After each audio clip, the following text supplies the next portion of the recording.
Здравейте, приятели!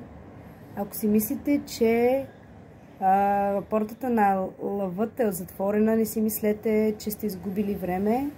На 8 вчерашната дата, всъщност 2024 също прави 8, е свещен ден, в който всъщност се правят най-искрените пожелания, за да може да се отвори портала от всички.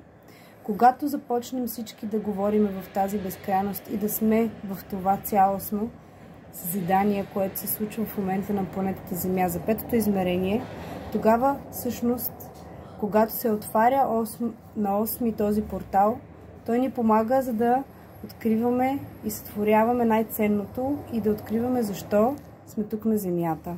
Да го открием, да намерим своя път. Това, което сега ще ви споделя, всъщност е моите думи, които са за сътворяване на цялостното.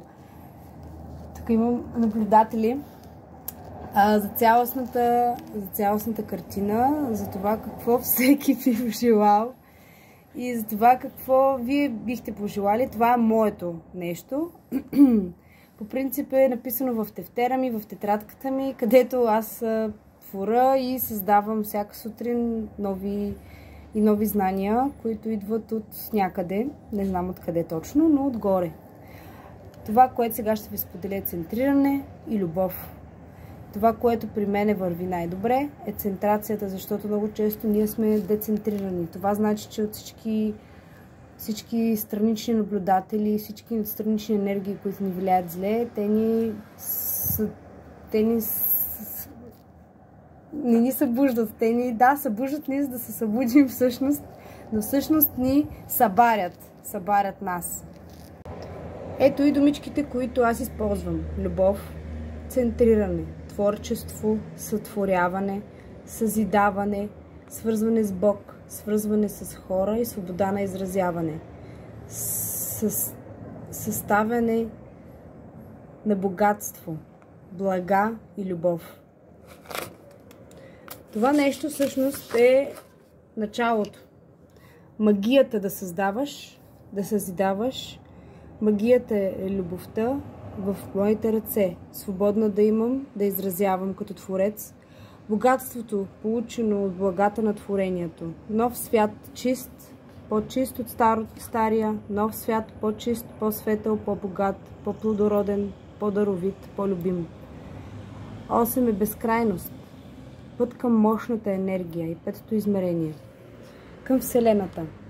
Донеси ми всички блага, от които имам нужда. Зареди ме с енергия, да мога да създавам изкуство, да се срещам с хора и да изживея магията си. Да помагам на хората. Дай ми любов и светлина. Здраве, за да мога да осъществя мисията си.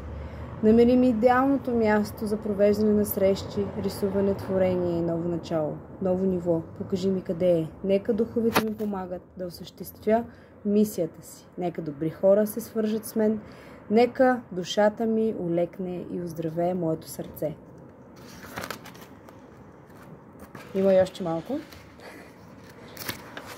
Сина ми каза колко си писала: мамо, нека бъда обичана от мъжа ми на моите мечти и тази любов да радва сърцето ми безмерно и да ми помага да изживея мигове на щастие, които съм мечтала само.